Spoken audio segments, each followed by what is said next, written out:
doing? You want to go with me? Why?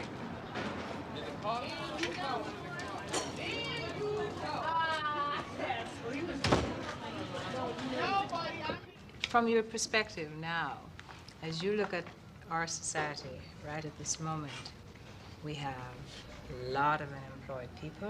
Mm-hmm. We have a lot of a lot of homeless people, a great deal of inequity as far as the wealth is concerned. How can democracy use the experience of what's gone on in the labor movement from the socialist point of view, perhaps, to effect change? Or well, I think what it is that, for instance, I mean, this is the best time to talk about it, but the thing that happened with Rodney King, the decision that was made is probably not made because the people were racist, that the jurors didn't make the decision because well, I don't like a black guy. I think it was more the fact that they're more middle class. They moved into a middle class neighborhood, and the middle class are the people that want the protection from the police and want the police to be believed. And if you and that's one way to get it, by voting for. Well, you have to give them the benefit of the doubt. They need to get this person who's drunk. They need him off the road, and I mean, you have to give them that. Things like that are going to continue to happen. When things like that continue, you see what's happening in LA right now. The reason it's total chaos there is because there's no guidance. There's nobody to hold them, and that's why people are just getting killed. I mean, it's terrible what's happening, and it's not right. So how does socialism impinge on that? Socialism explains it. And it tries to make a unity between groups, because they're saying it's not black on white thing, it's a social, it's poor and rich thing. They're saying that you see there was an Asian and there was two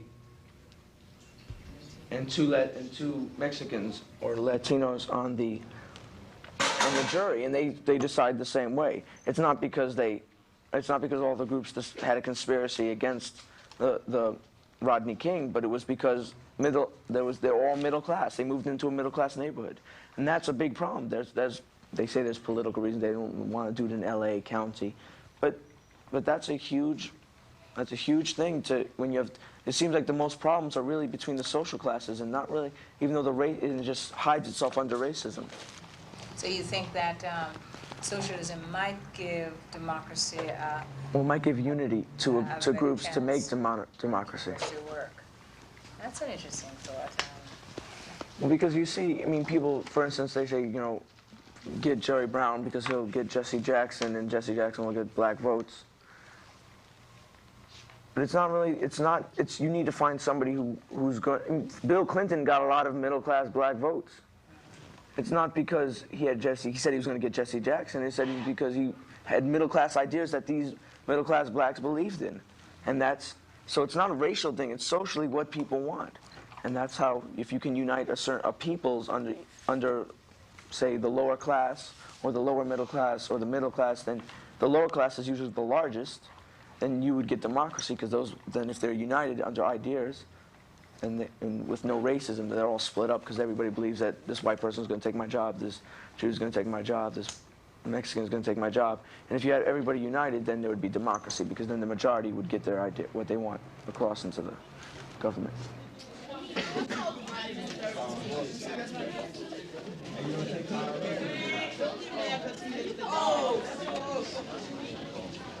Maggie? I wanted to ask you, before you started, when you first started your internship, now I know you're excited about it, but what, if anything, did you feel intimidated by, or what was fearful, if anything? Well, I had no idea what the stock market really was. All I knew was that there was New York Stock Exchange, and I was downtown by Wall Street, and, they would buy and sell stocks for their clients. I didn't know, like, how much money was involved, or how much you can get into it mentally, and I don't know, I just, like, when you watch, like, movies like Wall Street, it's like a whole different aspect of it. They really never show, like, the life of a sales assistant or the life of a secretary, which is, like, kind of equivalent to a sales assistant. And I think that when I went to this office, I was like, wow, I never knew all this, and it was, like, just rushing into my head all at once. And I think that's why I kind of motivated myself to learn this as quick as I could, because if I wanted to continue working there, then I would need to pick everything up. And I think that when I tell people that I work at Lehman Brothers, it's like Lehman Brothers. So it kind of pushed me to really like get a stable position in the firm. Therefore, you know, because like when I want to go to college or if I want to go and work at another firm or something, when they look at my resume, they can say Lehman Brothers and they can call, and I won't have like a bad report on myself. They'll be like, you know, she's a wonderful worker, and you know, she really goes, and when you need to tell her what to do, she just jumps and does it by herself. So I don't know. I think that I've grown a lot mentally and physically within the firm. It's a high school that works best for those people who really want to be here. You have mixed feelings about being here on a lot of levels. Let me take a chance and ask you a question, Ayub. Do you think of this as a white school, as a school run by white people, and that it would be different if you were in a school that was, and is part of your anger at the school anger that is racial? That because Debbie and I, the co-directors of the school, are white, Richard's white, and more of the staff is white than African American or Latino. Do you think of it that way sometimes? Even though 80 A lot of times. Yeah. But what school is it? Your school. Well, that's But other a than your private school- school. I'm talking about one Other than your public school. school, I think I think that your mother's right. I'm curious, from your point of view in terms as a student, what would be different for you if more of the teachers were Latino or African American? How do you think it would be different for you learning? I don't want to sound prejudiced, but if I had a black teacher, I think I would give him more respect than I would give you, because he's black. Okay. I totally disagree with that. That's a real feeling. I mean, that's a real feeling of a young man, and I disagree with it. I don't know if I disagree with it. I think it's a real. Right. It's a real. Let's just explore a little bit more, though. Bridget, do you respect her? No. Okay, more than you do me or Angelo? Dave Smith, do you interact with him? Yeah. You do. A lot of times. But you would give him the same amount of respect? Not some of the time. Not some of the time. Okay. Well, I mean, I think it's a real feeling, but I think you got to also be. It's this issue. You got to take some responsibility and control for your actions. But I mean, I think it's. I mean, that's your feeling. Yeah, but I don't feel that all the time, though, but if I don't feel that all the time, because you have to respect all people no matter what race they are, but it just flashes through my mind sometimes. I think that's the feeling that every kid gets. I think that a lot of kids get that feeling. Right. I do. Especially at times like this. And I think that you have it more often than other kids, I suspect. But what does that feeling lead to? Does that make it impossible for you to learn in my classroom? I can learn in your class because I like you. I like you more than I like Bridget, but it just flashes through my mind sometimes.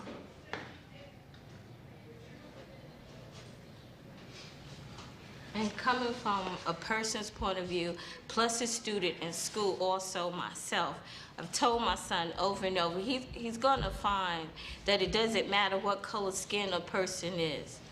When he walks in a class, he might have a black professor that can't stand him, and he will feel it. So right now, he has to learn to relate to people just because they're people. I'm talking from an old point of view. Sometimes your worst professors are the same color you, because somewhere in their heads, there's a problem going on too. And it can't be, you have to be responsible for your actions. I mean, all of us have a little prejudice in us, and I tell my son that, but it's how we use it. That's the most important thing I keep telling him. I'm not saying he shouldn't have feelings, but it's how he uses his feelings. That's what's important. All of us have some bias towards something. I'm sitting in the chair, I have them also, and I'm not gonna lie. But it's the way I use it. 8 seconds, so what time is it will be the highest point? 8. Well, hold on. If I'm here and we're gonna throw a cat, we're gonna play cat, just imagine, we'll shrink your thing. And it takes 8 seconds for me. Four. Good. Where's 4? The highest point, right here. Good. So, wait, hold on. Now we're talking. At 1 second, where would the ball be? If you're gonna throw it to me, where would it be? Just finger it in the air, roughly. 2 seconds? 3 seconds? 4. What is this? What's particular about this 4? It's the highest point. Good. Now 5 will start coming down lower and lower. You need to graph that. But table it. What I'm saying is now dy. Do we know the dy formula? Do we know how to find dy? How? Pi meters per second times t squared Plus or minus. You have to be careful with the positive and negatives. Yeah. Blue, that's the other line, right? No. He swings and misses, and the ball hits the ground right before the boundary line. There doesn't have to be any blue.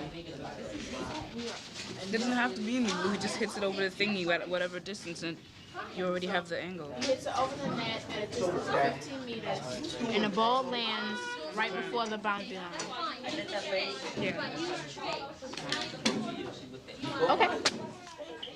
And then I could just like explain how I got the. Oh wait, no.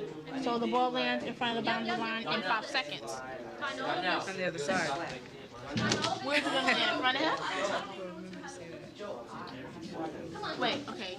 So red hits the ball from inside the boundary line with a nice serve. The ball flies over the net. You heard that, right? It flies over the net. You just have to say what kind of serve. You can say it was a backhand serve or something. That's what I had. Okay, red hits the ball from inside the boundary with a nice backhand. What was your problem? You had to find what? No, I don't like that. No, not a nice backhand, just a backhand serve. So with a backhand serve, and the ball flies over the net at a distance of 15 meters. The ball hits the ground right before the boundary line after 5 seconds. Now it says number 2. It says Over the net. We're over the net. velocity given? What's the velocity? Yeah, why don't you say it to me as if we're doing it in the committee. All right. I'll just have to look at this. Okay. This map shows from 1938 to 1939 all the countries that Germany had taken over. The ones that are shaded in. See? Okay, that's... and notice these are the closest ones. Right. So you try to start off those surrounding countries. Surrounding countries expand. Is this the point at which you're starting then in 38? In other words, this is after it's already happened, because you have some over here where you're showing Germany attacking. So maybe, oh, this is 42, No, 45. Okay, I understand. No, I understand now. Okay. Okay, now this shows how many countries they took over in a period of time. This is when he was just beginning to take over countries, so he started off, I guess these were like the weak ones, because he just probably overpowered them quick, because you see Poland's a big country. And Czechoslovakia and Austria. Yeah. So wait a minute, is there anything else you want to say about that in terms of the explanation? I mean, are you going to talk about the order in which, or do you know the order in which Germany attacked those countries? No, they don't really say that. They just say, I looked through a lot of books. It might be a good idea to find out the progression, how he changed. Like which one he took over first. Did you speak with Joe about the situation that you're in this class? What situation? You know, things do not look good. It looks like you're not going to get a passing grade unless you... What? That's what he told me. Joe is... But I'm not sure how... You need to speak with him before the end of class today. Class is ridiculous. Just fool around. You want to be an engineer. Whether or not you think it's ridiculous, you have to be successful at it. I want you to talk with him before the end of class today to find out exactly what it is you have to do to get a passing grade. Because supposing we get this mess with Morrisville straightened out, right? Yeah. They're going to ask us for a transcript, right? And on the transcript, they're going to look to see that you passed every single class that you were registered for this year, right? And if you didn't, your acceptance, well, you haven't yet. I know I'm passing electronics. I'm passing rank books. I'm taking this class. My internship what's is great. Your status in this class? I know your internship is great. What's your status in this class? That's what I'm talking Personally, about. You want to know my opinion? I want to know an accurate assessment of what Oh, your that's status not what we're is. learning in this class. No accuracy. estimate, just... Gilbert, stop bullshitting me I'm and just true. tell me what your grade is going to be in this Good. class in June. Good. What is it going to be? S? S plus? S plus? Yes. Okay, now when I talk to Joe today at lunchtime, what's he going to tell me that your grade is going to be in this class? I don't know. I don't read minds. I don't know. He's going to be wrong about the grade he's going to give you in this class? Yes. Gilbert. He's gonna be wrong because he probably might give me a low grade. If I'm a full-time, then I'm not. So. When? I'm doing it now. I'm working. Okay, how? My work. I'm going to talk to him at the end of today, and I want to hear that he had a conversation with you. What are we gonna talk about? About what you have to do to get a passing grade in this class. The quality. Still leave for you the value of each side. Suppose I have 8 over here. Okay. Okay. I'll see you in advisory. Suppose I have 25 on each side. The quality. 25 on each side.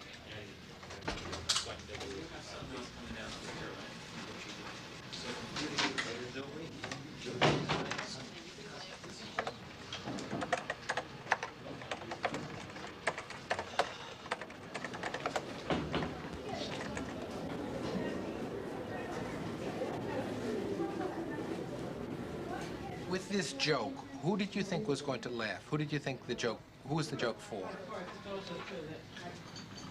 It was for When you Nathan. It was for Nathan. So you thought Nathan would enjoy you saying or think it was funny There you that go. you were saying that somebody was going to beat you up after school. Yeah. I don't get He it. doesn't, and I don't just say, get it. I just really don't understand how you could think a teacher would think it's funny that you shout across the room that you're going to get beat up after school. That doesn't make sense to me. I was just playing around. But you said it was a joke. I was just playing around. And you thought that he would... It wasn't like a ha-ha joke. It was just like, Now- and I'd just be like, I'm just kidding, Nathan. Now, when you say playing around, what does that mean to you? Lev, I'm not sure. What do you mean by playing I'm around? just kidding. I'm just joking around. But it wasn't a ha-ha funny. It's just like, oh, I'm Jokes, just kidding. kidding, and playing around all, to me, sound like somebody should be having fun. And is that what you meant to happen? That Nathan would have fun with this? Don't? When you say kidding around, playing, jokes, all of those things in my mind make me think of somebody having a good time or having fun or laughing. And you thought by telling Nathan that Tom was threatening you and he was going to get you after school that that would be fun for Nathan? I was just kidding. It wasn't for real. So why were you saying it if it wasn't for real? Cause it was just I was just playing around. Well, I don't understand it. I mean, I really don't. And I think it's very inappropriate, Lev. It certainly changes the way things are in his class. His class is supposed to be, and as far as I'm concerned, is a serious place for learning. That's where you're getting your math and science instruction. And I think that you're tearing that apart by having these kind of jokes and joking about physical violence. Do you know, Tom, did you ever read the rules of the school about violence and hitting back and that kind of stuff? How about you, Lev? Do you know them all? You've read them? And what about jokes? And what about fooling around? It says you're not allowed to do that. Why, do you think? Because maybe someone might take it seriously, and they... That's part of it. Did you take it seriously a little bit, Tom? I mean, you've been involved in a lot of these things before. And you've been involved in fights and threatening people after school, right? Did you think in any way that he wanted to fight? Did a little piece of you think he wanted to fight? Do you think anybody else in the class could have thought you wanted to fight? See, I don't like fighting people. Then why do you joke about it, Lev? He likes to annoy people. He what? He likes to annoy people. Okay. He likes to annoy people. Yes. Susan, do you want to join us? I would love for you to join us. I hear you kind of... He likes to annoy people. Yes. Did he could get even you? Ask Nathan. What? You could even ask Nathan. I could ask Nathan about that. Well, I can. Does he like to annoy you? Huh? You? Yes. Did he annoy you today? Sometimes, though. Sometimes? Did he annoy you today? Yeah. That's good. You know, Lev, I have that feeling that's true. What do you think? You do like to annoy people.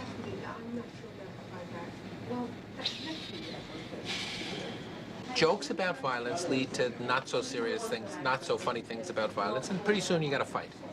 Somebody thinks you're waiting for them outside after school. They're going to get some friends to go with them to make it safe. And that's the way we have bad fights here. Okay, vestigial winged, wild type, right? Right, and it's female. Male, okay, and then you're gonna do, all right, the other way, it's called a reciprocal cross. Right. Okay, do you have some sort of assumption about how many offspring, you know, like how many eggs she's likely to lay and what the hatch rate is supposed to be? Do I have it? Yeah. Not yet. Why don't you just throw out a number? How many eggs she'd lay? You know, based on what you've seen in the vials that you've had. Like how many pupae cases? Maybe, yeah. One female, like 50 maybe? Okay, say 50. I think it's high, but say 50. All right, she has 50 eggs, right? Now, suppose that this characteristic is dominant. And you can actually look it up and see if it is or not, but let's just do the theoretical. Suppose it's dominant. Right. How many of those 50 offspring are going to have vestigial wings? In the F1? Yeah. All of them. Right. Okay, so 50. So if you were going to do like data, you know, projected data, if dominant, 50 offspring, and assuming 50 offspring, all 50 would have vestigial wings. Suppose it's recessive. Then none of them will have the vestigial wing or characteristic. So but you in the have F2, 100%. 100%. Okay. Right, and then you do an F2, and you have to do if dominant, if recessive, and remember that you're mating, you know, the brothers and sisters essentially. Oh, I understand. Okay, and you might want to do a reciprocal cross there too. You have to figure it out on paper, see if that makes sense. All right. Okay, and now, do you know how the sex-linked heredity pattern works? Not too well, but not really. Let's just review it. See, Marty, I was at Mount Sinai trying to work my paper. That's why I'm late, but it didn't work because they don't have the program I have. You were at Mount Sinai before 9 in the morning? What? Yeah. I'm impressed. Why? Yeah, I was up at. Well, that's very good. That's very good.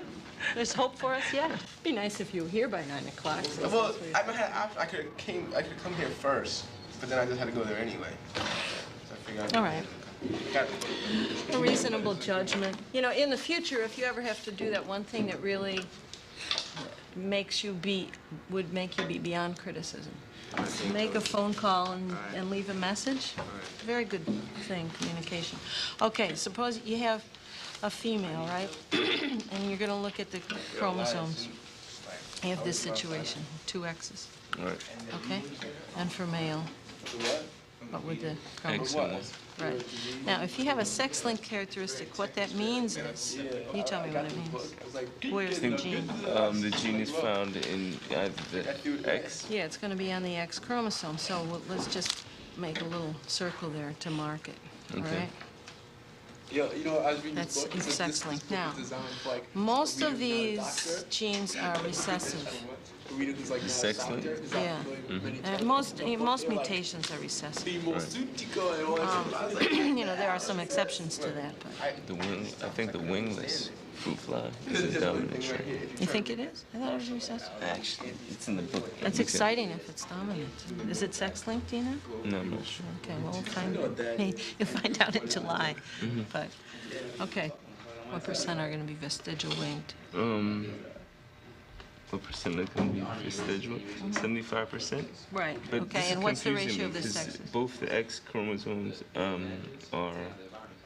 Of the gene, right? Right. So what you're figuring out here is really what kind of crosses do you have to make to tell you whether or not the characteristic is sex-linked? You right, that one right, the other two. You have to play around with this, with different possible combinations, then come to some conclusion about which crosses you would have to do to give you the information. If it were dominant and sex-linked, if it were recessive and sex-linked, okay? So, and by the time you finish fiddling around with these different possibilities, you will truly understand, The fact that, like, you know, this whole concept of Mendelian genetics.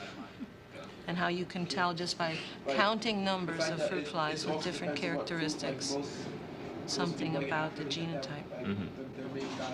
So sit with it a little bit, wrestle with it a little bit, and we'll speak in another half hour.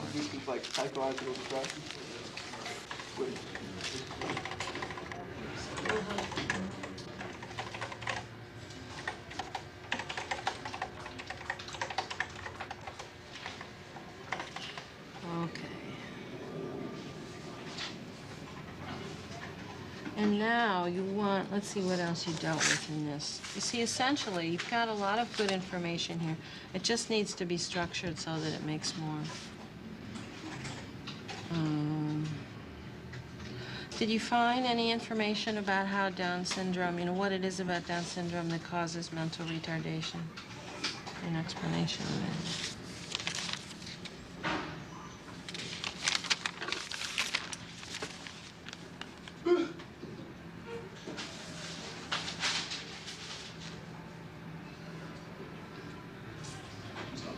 Okay, you talked about amniocentesis, right? So maybe the last section is how amniocentesis can be used to detect Down syndrome.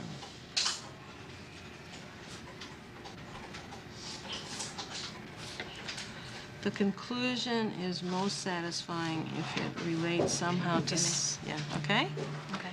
So it's a terrific beginning. Now you have to type and you have to just reorganize it a little.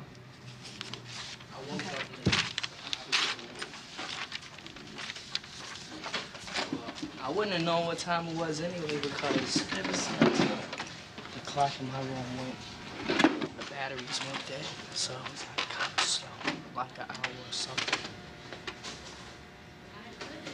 You're behind. I mean, you got a lot of work today. It's a double period. I know. Forget to look. And go and look at what Enrique has done in terms of That's what I was going to do. That's what I was thinking about when I was walking to school. I was like, I should read Enrique paper and see what he got. Do you have any live vestigial wing flies? I have to go check them. Yeah, you have to get some more of those. Get another culture started. All right, that's really critical. Another culture? You know what I mean by culture? Another group of flies breeding.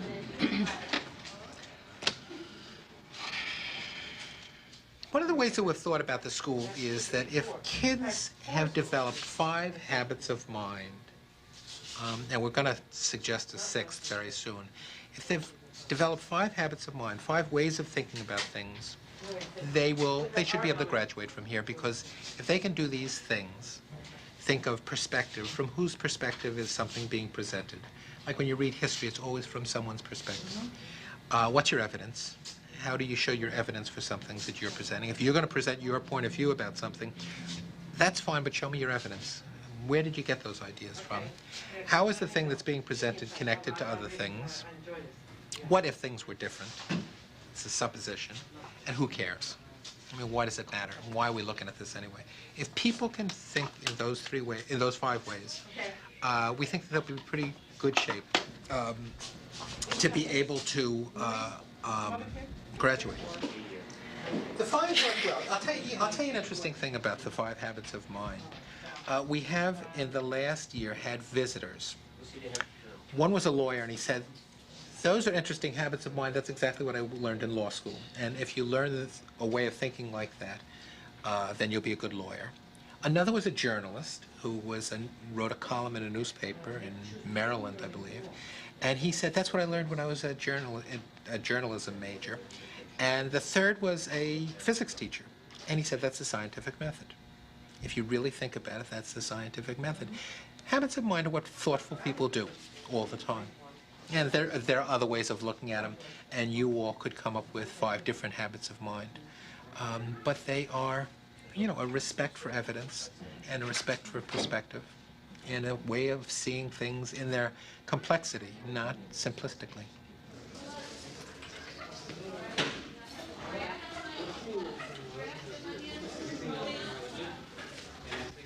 The reason we wanted a meeting to try to increase the, you know, that the possibility this is going to work well this spring, and that we're all gonna have a happy time together. Right? The other purpose is to say congratulations. Nice to see you back. Welcome back. So has it been a nice 5 weeks with a new baby? How old is the baby? He has. 6 weeks? Yeah. 6 weeks? How about for you? Okay. She's back to normal. Does the baby sleep, how often, long does she sleep at night? He. He. I just had a granddaughter. I was just so happy. How often does he sleep at night? He sleeps every 3 hours, but sometimes. Do you have to get up a lot of the night? Are you getting up or are you getting up? She was getting up. But now I'm going to start getting up. He's being bottle fed. I don't know, I guess yesterday he was crying a lot. He probably knew I was coming to school. You think that he knew you were coming to school? He probably knew I You was. overheard some conversations What or about something? you? What role do you play now? He's Just good. spoil him, that's spoil No, he babysits too. You start to teach him about cars yet? Start teaching about cars yet, John? He was Are you teaching glad about it was girls. Play with him, huh? Were you glad it was a boy? How about you? I wanted a girl. It's all right. Which did you have first, a boy or a girl? You But I wanted a boy. You wanted one. Yes, but then maybe. What did you want first? I don't, let's see. We'll skip you here. I don't remember. I guess maybe boy. I don't know. Girl. And everybody, when I got to the hospital and had a baby girl, they said, oh, well, don't feel badly. It's only a girl. And I said, what do you mean? I'm delighted. No, with John, I wanted a girl. I had a boy. But with the grandbaby, I wanted a boy. You turn it on. I don't take it. All right, so now the dilemma is there's a lot of issues. It's very hard to go back to school when you have a little baby, right? I mean, there are a lot of complications in your life. You don't, how much sleep you're going to get, how you're going to do the studying on the side, your own friends, and all your... And the part of the baby is going to stay with me in the room in the bassinet so she could sleep. Like, this way when she comes out of school, she'll go home, do her homework, then she'll be with the baby. But she is trying to live two lives, right? To be, how old are you? 15. To be a 15-year-old and to be a mother. So that's complicated. And a student. And a student. So she's going to be a 15-year-old with friendships, and then she's a daughter, and then she's a sister, and then she's a mother. And there's a lot of, and you want to graduate? You're determined to do that? Yes. At the moment, you're hoping to do it here. Yes. The reason I say that at all is that I would love it to work out that way.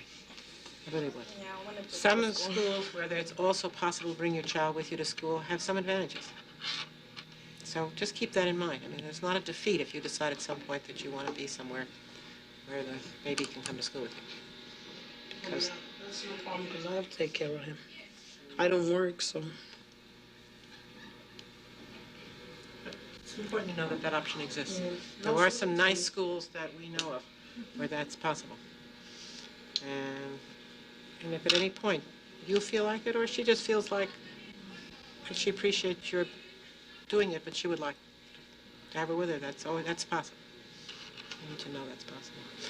All right, so there's that one issue. Then the second issue is the complicated social dilemma in school between you and Frankie. So, and then that's for you too. How is it for you? If you, would it be helpful if, I mean, is it impossible? Do you ever have a conversation with him about? Do you both two just avoid the subject? What do you do? We never talk about it. You guys are About still the hanging baby. out though, right? Once a blue, yeah. Because we work together, so go to St. John's and also. And you were once very close friends. What do you think you are now? But you can't blame it only on him. Well, you could. Yeah, But you don't. You can't only blame it on him. You still feel angry at him?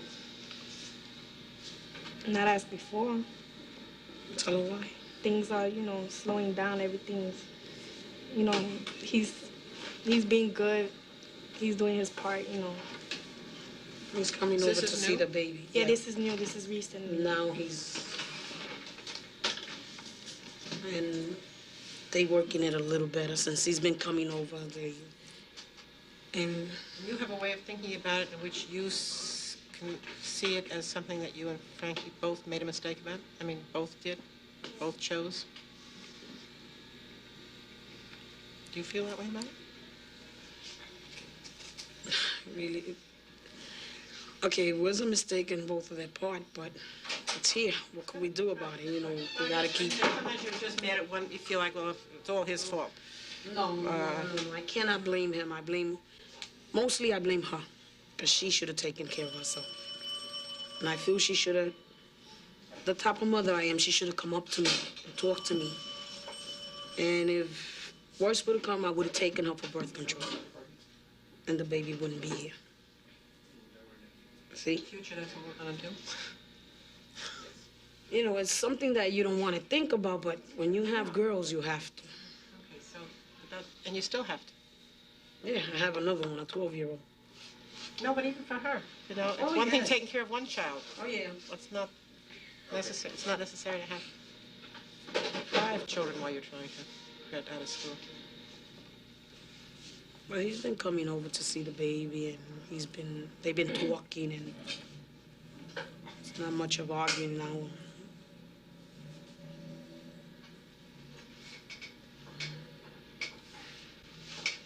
So if you run into each other in the school, what will it be like?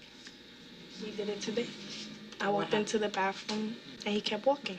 And he just said hi, and I went. And that's it. And what about the other friends, other kids around the school? I mean, are there people who are going to try to make trouble, John, you think? Some of your girlfriends. You all right? No. What do you think, David? I just turned around. What? What do you think? Are there kids who are going to try to make trouble? From what I've seen today, no. Everybody's really glad to see you. In class and in advisory. Yeah,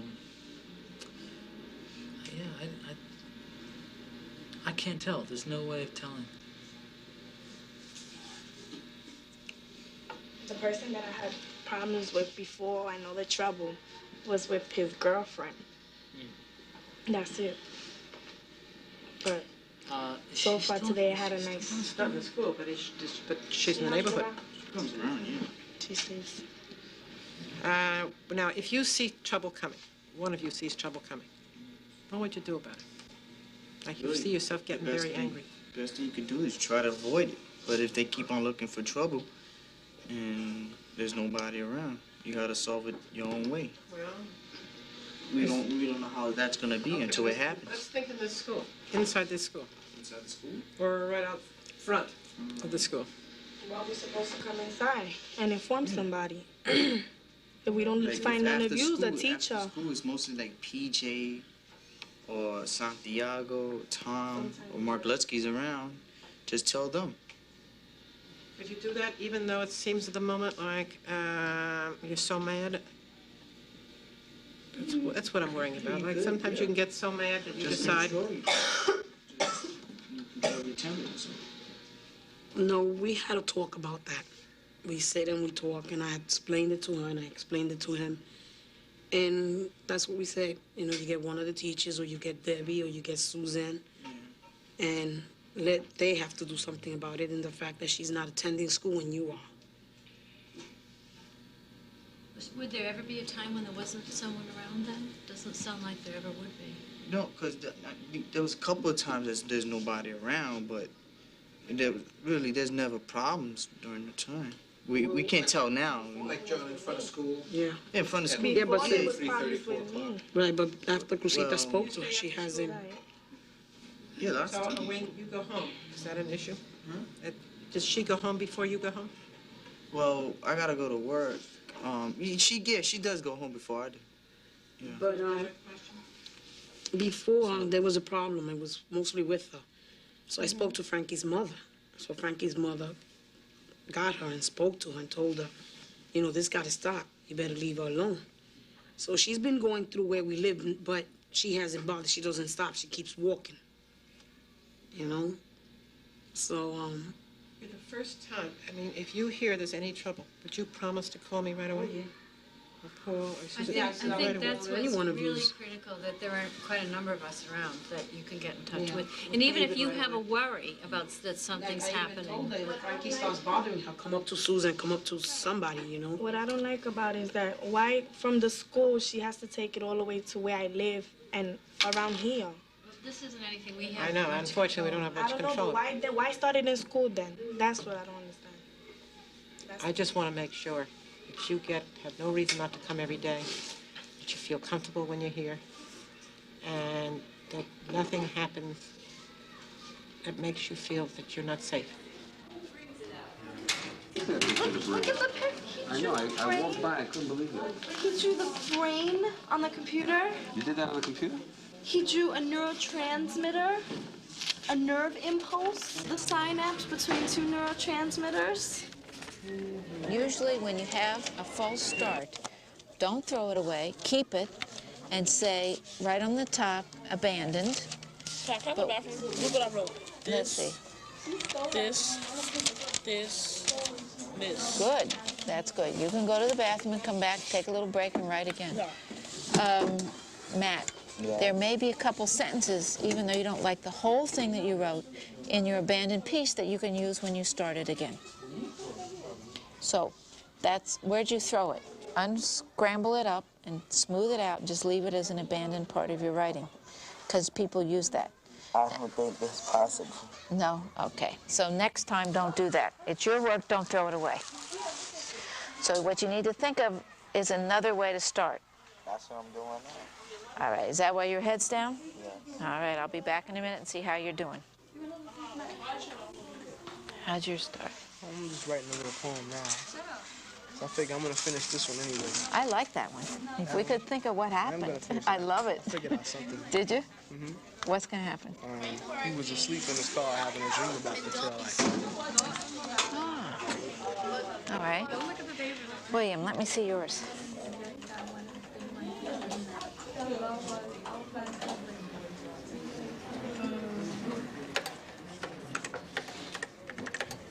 Oh, dear. Okay. Okay. A thesis statement is like the main point or the main idea that you want to direct the reader to think about. So, let me see what your thesis is. I ain't started yet. Okay, looking at the question, how and why do law and morality affect changes in each other? What are the main points that you know you want to talk about? About morality. Mm-hmm. And what else? Good. And how it changes things that make laws. Mm-hmm. So you mentioned the word morality, you mentioned the word laws, and you mentioned that they change each other. Okay? So you want to make an opening sentence that discusses the point of what you're going to talk about. That's called the thesis. When you write your thesis sentence, why don't you call me over and show me, and I'll see how it is. Okay. Okay? Alright, the next one is gonna be like, Tell us the change. I want to hear the good news. What's the change? What happened? I got my work done. When? I had my work done last week. Last week? Did you get your work done last week, then? You can say you get your work done, but there's the amount of work that you get done. There's a percentage of the time that you spend avoiding work, doing something else. But I got That's my work greater than the percentage of the time that you get work done. Okay, well, let's deal with the good news. Did Lemuria get some work done? Yeah, last she's week? getting more work done, yes. Okay, so... As opposed, yeah, all right, I'm not going to qualify it anymore. Okay. You understand the fact that I want you to get more work done. Yes, I understand that. We talk about fiction, right? Plays and tragedy are part of fiction. Why do we read this? Why do we bother with it? Sometimes fiction does have bearing on real life. It may not be all real, but some of it can be associated to real life. All right. What seems to be the common recurring themes all the time? That someone is setting someone up, you know. Yeah, right, deception. Basically, that's what it is. Deception and murder. And also revenge, in a sense. All those nice human characteristics. Yeah. Well, what about anything else? I mean, you told me Eat what you sow. only the bad things. What about the other things? Is there any good in it? Yes, love, I mean. Why do you say it with that face? What do you think, Maurice? Love.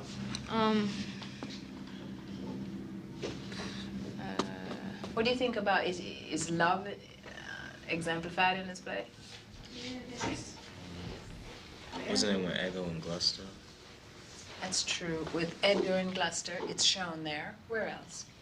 With, at the end with Cordelia and Lear. Cordelia and Lear. A different kind of love. It's very interesting how many kinds of it. Where else did we see a very nice instance of love between man and woman? I mean, good no. France and Cordelia. France and Cordelia. That was a nice kind of love. The one between Edgar and Gloucester, despite everything, and now the one between Lear and Cordelia. That's 3 different kinds. Anything else?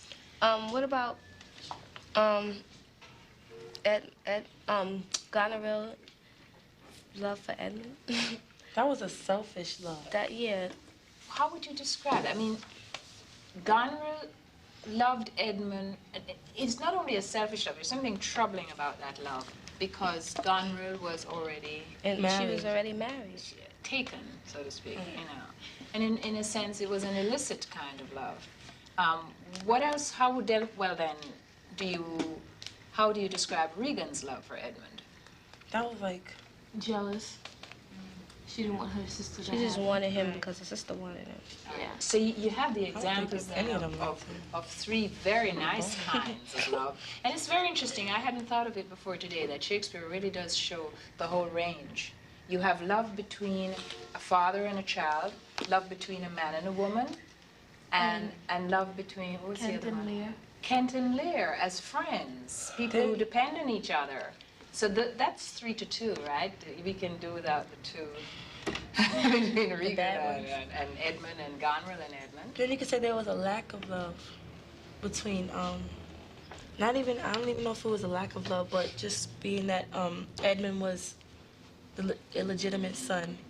He felt he had to do something in order to get attention. That's kind of like what we see today in society. And you talk about, if we have to mention the not so good things, we talk about blindness. Who failed to act when they could have acted? And maybe Gloucester. And poor Gloucester paid for it, you know. Well, why? Laugh at what you said it. Why? It's funny what you said. You don't think he paid for it? It's just funny what you said it. All right, okay. Well, tell me, Ede, what do you think about... what do you think about Shakespeare and this man? Why would he, I mean, you know, what did you think of the play? You had least to say because of your... It's all right. It's what? It was all right. It was all right? Yeah. In what way? It was interesting. It was just, I don't know, it's just funny. I found it to be funny. You found it funny? In what way? Give me a dip when you say funny. It's the way... Funny, the way, haha? like, all the people, that's the way that all the characters acted. It was just... It's like, almost like real life. Well, then, is that funny? I mean... It's funny because it ain't happening to me, but... It's but it's great. Well, it's serious. It's like almost like real life, and it's like amazing that he could write stuff like that all the way back then. Yeah, which is way back in the, how many, you did your research, what, 16th century, and he was writing about an earlier time. So it suggests to us that people perhaps don't change so readily. Maybe people are not, you know, People still act like that now. Yeah. Like they say, time repeats itself. It's almost like, it's like almost like a mafia type thing. That's what it seemed like. Everybody's killing each other, taking over power. Well, I guess... all greedy. Yes, and I guess if you read Macbeth, this is even a better, some of you read Macbeth Yeah, we did, I did in Division 2, and certainly the mafia holds up very well there. Yeah. I like that one better though. You'd like Macbeth better? Why? I guess because we did it, part of it as a play. 'Cause it was fun. Yes. Romeo and Juliet. For some reason, I keep getting Romeo and Juliet mixed up with this, like at the beginning of the book, when they had the fight at the beginning. Romeo and Juliet. I keep thinking Well, that was the beginning of this I like book. I don't know. But why is that so? I mean, is that a fair? Why is that so? Because did somebody draw a sword at the beginning of the book? Mm-hmm. Well, if it's the same writer, right? Yeah, I know. That's why I'm thinking. So you would find similarities. And they're both attractive, right? Yes. Yeah. All right. Okay. So the end of the play, then, we hope it's sort of like remnants of things left, Yeah. and these people have to build again. It's like the whole cycle of life. It was the only part that I found confusing is when they started with the letters. Who was writing letters to who and about what? That's the only part of the play that got confusing. Until we got towards the end when all the letters, you start finding out who wrote all the letters. But if you come back to what Ade said earlier on about it being like real life, is real life confusing? Yes. Yes. Well, that's, you know, I think we have to keep that in mind because really we don't have very simple lives where we sort of have one thing happening just so and another thing happening so we can all get it really very nice and straight. We have complicated lives and lines cross all the time, and this is what literature is about. We expect, we meaning the teachers expect, and I'm sure your father does, for you to have a sense of how you're doing in your classes, but it was also the timing. You asked me a week before the evaluations were due, how am I doing? It's not like in the middle of the term or something. So that made me nervous because I thought, you mean all this time you weren't worried about it until now? Or No, I was kind of worried, but just blurted out. One, also the evaluations are coming up, so most of the time a lot of kids will ask their teachers, how am I doing, how am I doing? Were you asking Bridget, how do you think I'm doing? Right. Or were you asking really? First I asked, how am I doing? Right. And then I kind of rephrased it after she explained, you should know how you're doing. And then he said, how do you think I'm doing? Okay. And she said, how do you think But your you're doing? first question really was you wanted Bridget to tell you how you How were I'm doing. doing. And you did you have an idea of how you were doing? Well, what was your idea of how you were doing? Well, kind of bad, kind of good. What was the in kind between? Of, what was the kind of good? The kind of good was getting my work in and being able to understand it. And the kind of bad was either not completing it, being incomplete, or turning it in late. And what do you have any sort of thoughts about these? I mean, as you might expect, every evening there's, how's it going, Franz? What did you do? What are you working on? You try not to press it too much. I finished it at school. Can I go to the gym? It's, baseball practice. All the things you expect. Franz has been good about saying things that he's done well. He's absolutely silent about things he hasn't done. I kind of want to turn this in a different tack because Franz and I have had a lot of conversations recently about honesty. First of all, his responsibility to be honest to me because I'm his father and his custodian. And even more important, to be honest with himself. And what's troubling me in all this is, well, two questions. Number one, does Franz want to do well, fundamentally? I think he does. I mean, we've had a couple conversations about it. And he's left me with the general impression he has been in that sort of satisfactory zone, maybe what we would normally call a B minus zone, which I told him is unsatisfactory. You're much too smart. You're much too talented for that. But you need to determine for yourself that you want to be better than that. So that's one piece. But the other piece is really being, I'm not sure that Franz has decided that he wants to do well. I know Franz doesn't want to get in trouble. I know Franz wants to get through school and be able to do all the things he wants to do. But Pat Riley talks about fire in the belly. It's a nervous energy. It's when you sit down to a test and you're prepared for it, but you're jumpy, you're edgy. It's like when a performer, you know, he's read his lines, he's worked his lines, and he's nervous. But it's a very different feeling from being unprepared. Basically it's a will to win. It's a will to achieve. It's a desire to get that result. It's been self-motivated. Well, what do you think about that? Well, I understand what you're saying, and also it does happen. I also think that I need to improve mostly, but really I need to really speak to you guys, like Bridget, Dave, and you also, to see what I can do to have a very consistent plan that will work consistently.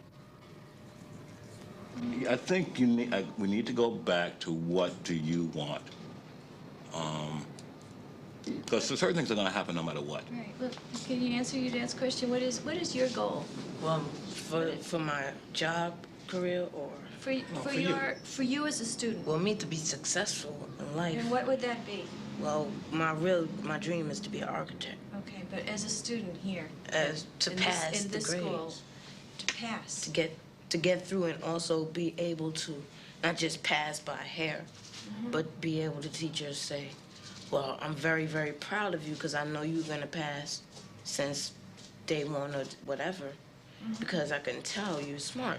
I know I'm smart. My father tells me, my teachers tell me, but I know that I have to come for myself, and that's really my goal, to say, for somebody to come up to me and say, I'm happy for you. I'm glad you didn't just pass by hair. Right. Class Sounds by like maybe. your dad's expectations are somewhat higher than what you have for yourself. From what your dad's are that you could do very, very well. That B and passing, B is better than passing. And so better than passing is not what your dad wants for you. He wants something wants you to really use your mind and do very good work here. I also do, but... You want that too? Yeah. And I want to do better than pass, like better, and also I want to really do very good. I want to do as the highest I can go. But I have to do it myself. I can't have people say, got to do this right now. You got to try to encourage yourself. Be happy to meet with you, have you fill out an application. When you come for your tour, for your visit, you ought to bring report cards, standardized test scores, recommendations from teachers. Good. Send it with the application. Great. If you have report cards, that kind of stuff, bring it with you, and we'll do the best we can. Nori didn't come home last night, and her mother's very, very worried. She doesn't, know where she is. So we're just trying to talk to anybody who might have some idea of where she might be able to help. Do you have any ideas? Have you seen her? You haven't talked to her in a while? Are you still pretty good friends? I know you were very close friends when you're here. Can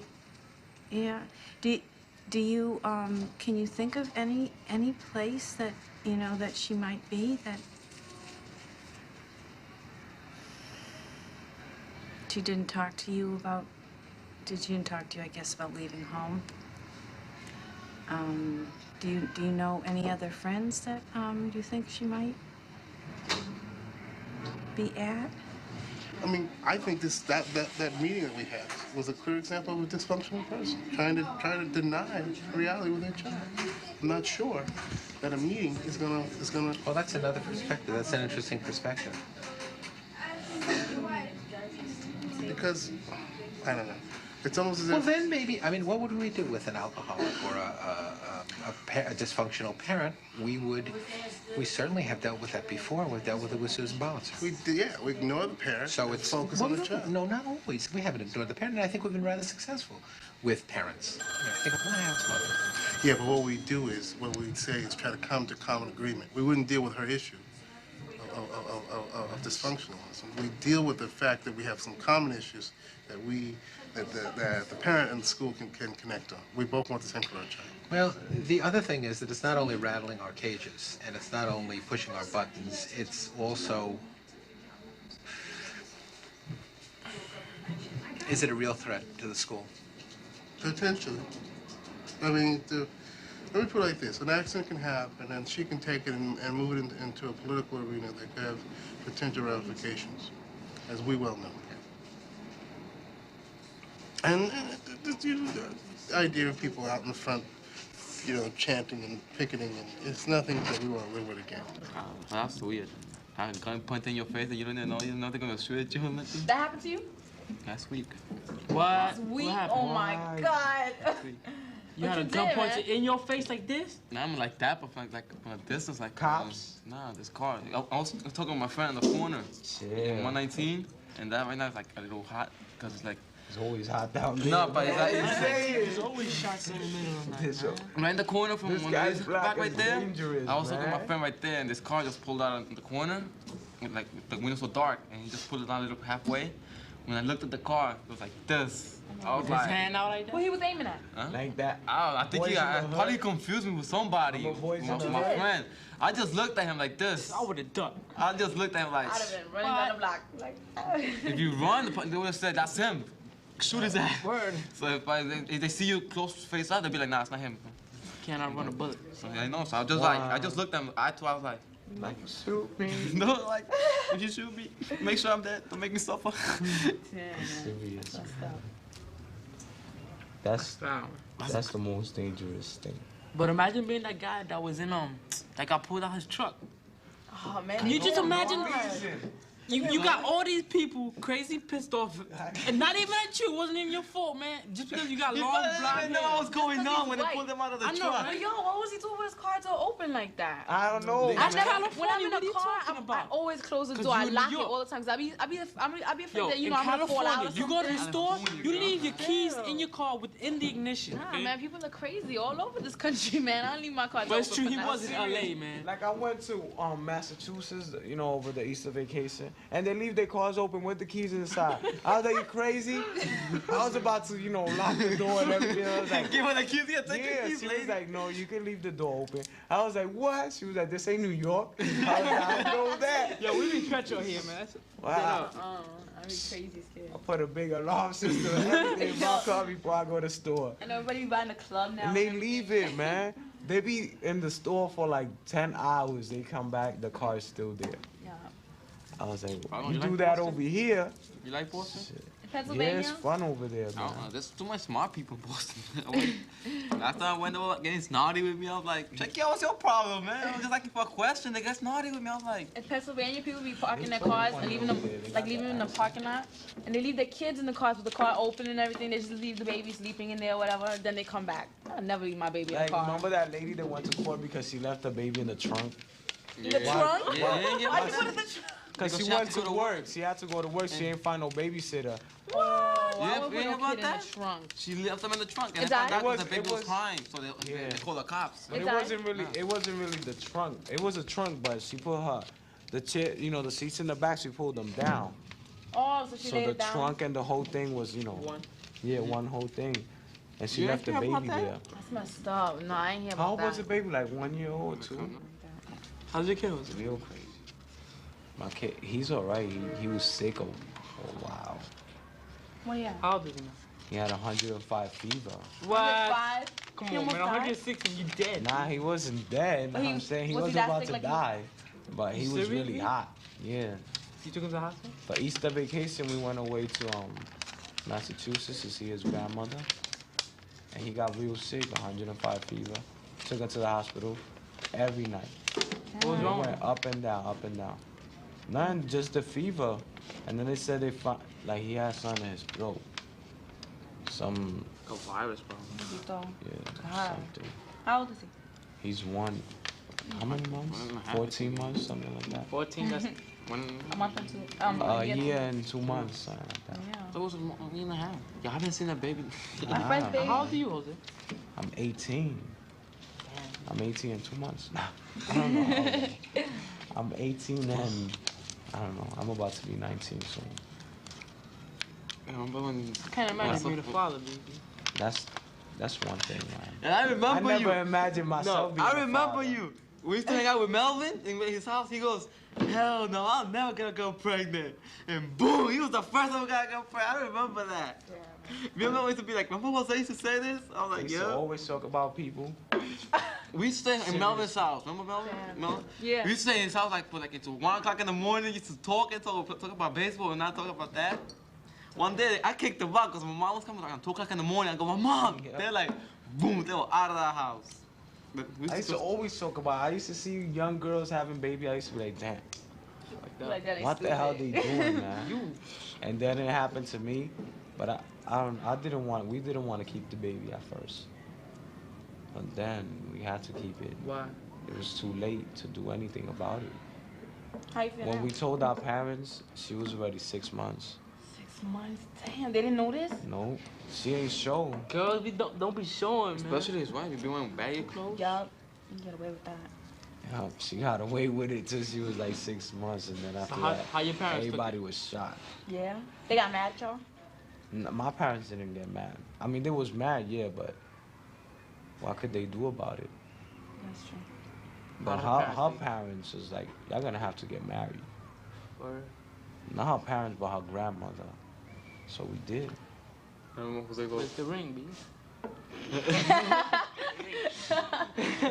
It's being prepared.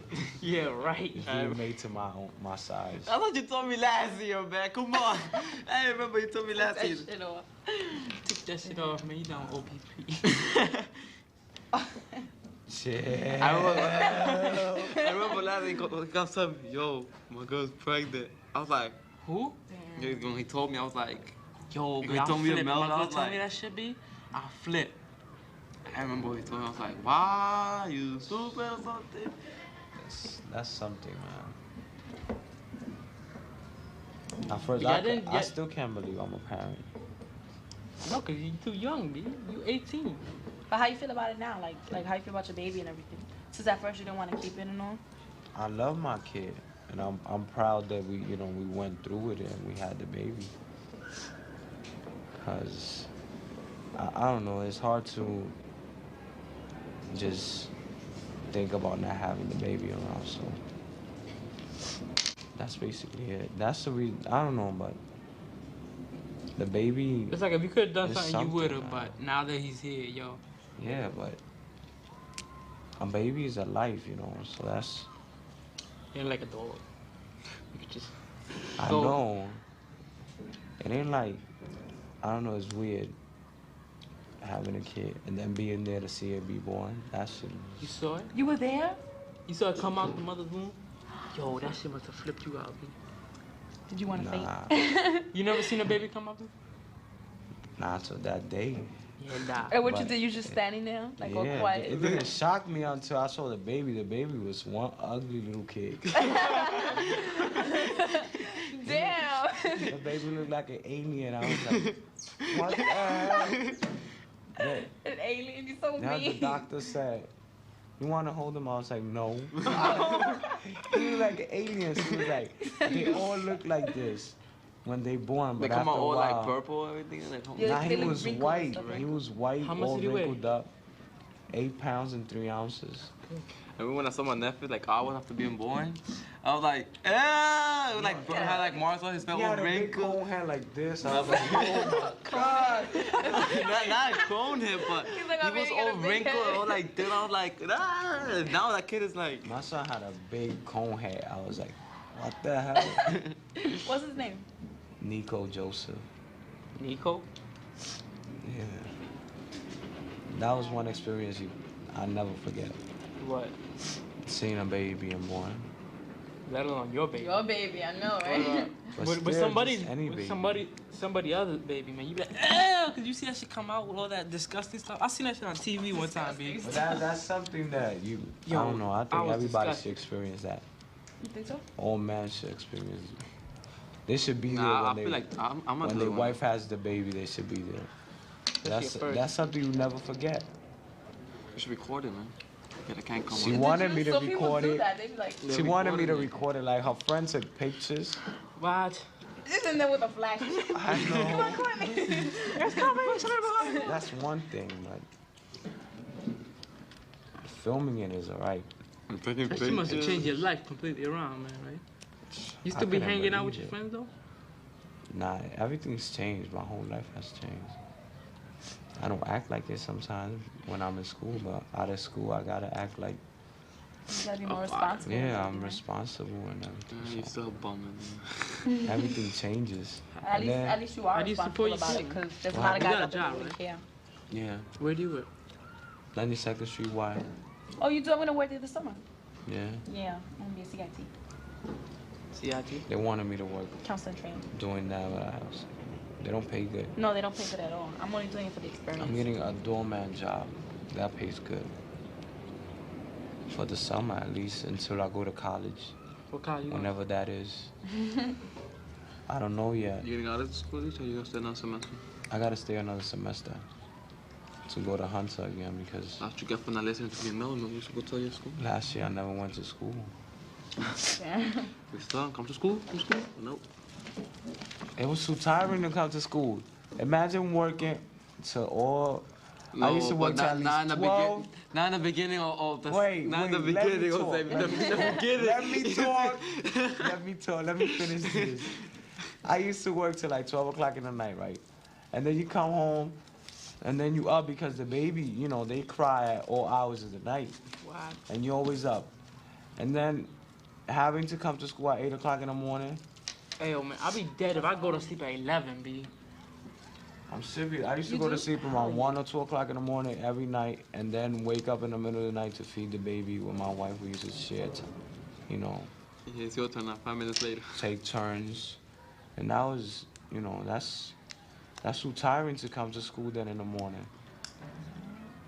So I stopped coming to school after a while. I used to be too tired. And then, I don't know, during the summer I came to school because I wasn't working during the summer. So I came to school and then that was it. And then I came back during the beginning of this year. But now it's different because the baby don't get up in the middle of the night. You was sleeping the whole night? Yeah. You giving you a rest, huh? You better. How long that lasted? That you had to be getting up every night? I don't know. I think it's like the first 8 months. Yeah, something like that, or 9 First months. 8 months? They eat at nighttime. Well, once he started working at 9 months, I think that used to get him real tired walking. So I guess he He used used to walk sleep a lot. around all the time. He used to be like, come on, walk a little more.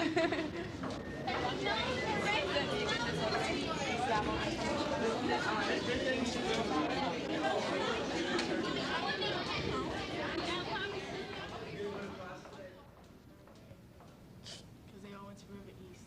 We're having a reunion next Friday at River East.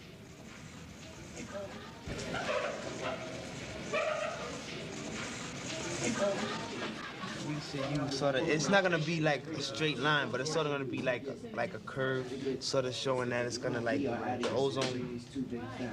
ozone thickness is gonna decrease slowly. Okay, so you've got some things about what you think, how it changes with time. In some of the information that I've given you, is there any evidence to kind of back up how you think this is going to change? Can you get any more information on the details about how it's changing? Like, is it kind of linear? Is it kind of like this? Does it look kind of like this? I mean, so you all kind of agree that it decreases with time, but what about kind of how it changes with time? Can you find some evidence in the stuff that you've gotten that will kind of give you more of an indication of how it's going to change?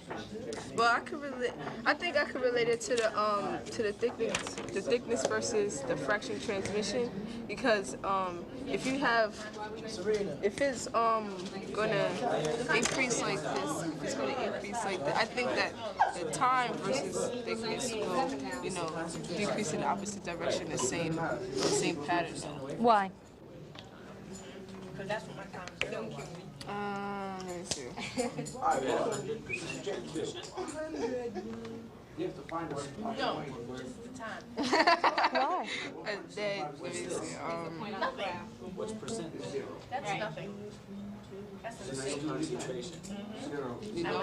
Zero. Because I use. Wasn't it 2.5? Okay, I want some evidence here to back this up, okay? I want some reasons, some evidence. So go through some of the materials and see if you can come up with some more details about exactly how it's changing with time. And it might mean making some assumptions and some approximations. That's good. Just make sure that you know when you're making assumptions, you know when you're making approximations, and that you can kind of get a sense of, are they good, are they bad? You know, how good are they, you know? But, you know, it doesn't have to be exact. You don't really have enough information to be exact. But, you know, using what you've got, be reasonable. Okay? Turn it around like this and just put time. But you have to come up with some, you have to convince me that that's a reasonable way for it to change with time, that how it's changing with time is reasonable. You know, because I like it is not going to convince me and persuade me to buy what you're doing. You got to back this up with something. Time is going on and the thickness is increasing. Well, I buy that. Okay, sure. But how is it? How is it? Is it decreasing like this? Is it decreasing like this? Is it decreasing like this? Is it decreasing, you know, like this? You know, how is it decreasing? Is it decreasing like this? You know, I want more information about what's exactly going on here. You know, or is it decreasing like, you know, real slow or real fast? You know, there's a lot of information in here that you can give me other than just it's decreasing. I want more information. Okay? See if you can find some more information. Okay?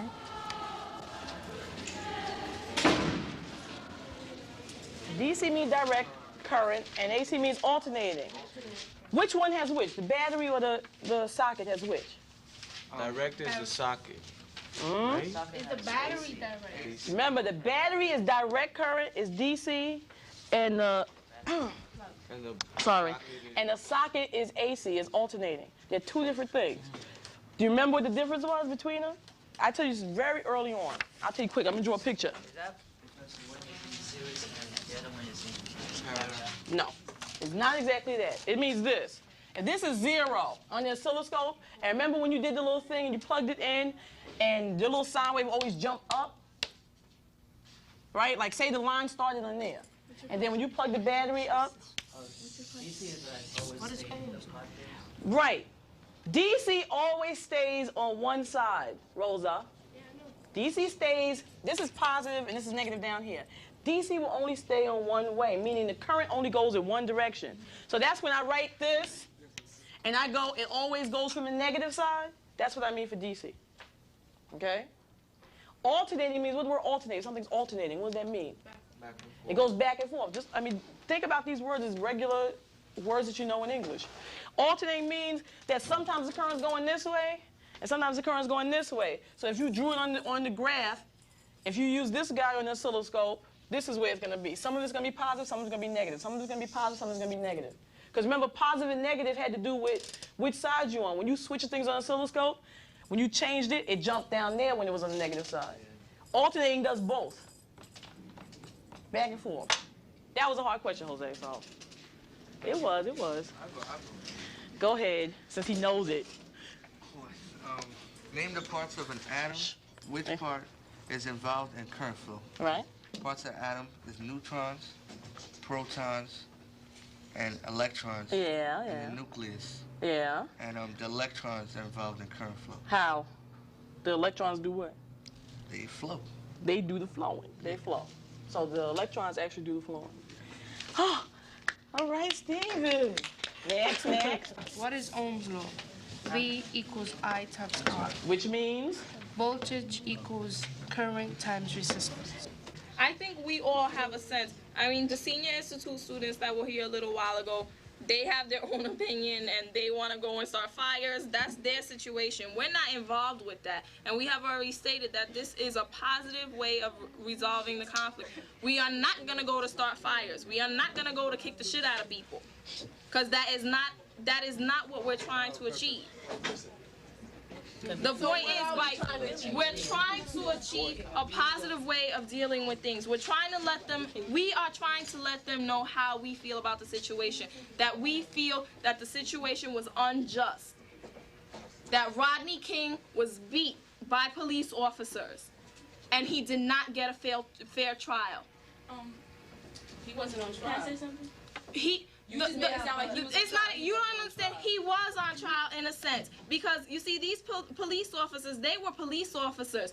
The law protects them, and the law has said they have to use any means necessary to control a situation.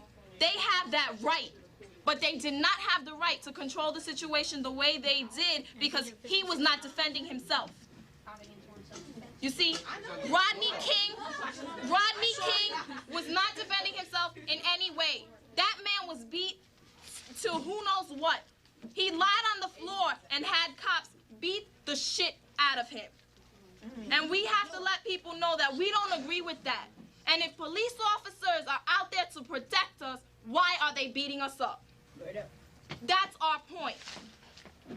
And we have to stress that we do not agree with this. Does it mean that any black person or Hispanic person that's driving along in their car, that police officers have the right to take them out of their car and start beating the shit out of them? He was not defending himself. He didn't even hit back. They repeatedly took turns and beat him. At some point or another in our lives, we are gonna come in contact with racism, with prejudice, and we have to know how to conduct ourselves and how to deal with that in a positive way. Because you see, minorities have already been labeled as savages, as beasts, as people that are uneducated. What's going on in Los Angeles right now, you're proving that stereotype right. And we don't want that. Because there are intelligent minorities. And if we show people that we can handle ourselves appropriately, then we can make a difference. By killing people and by beating them up and by burning people's homes, that's not a positive method.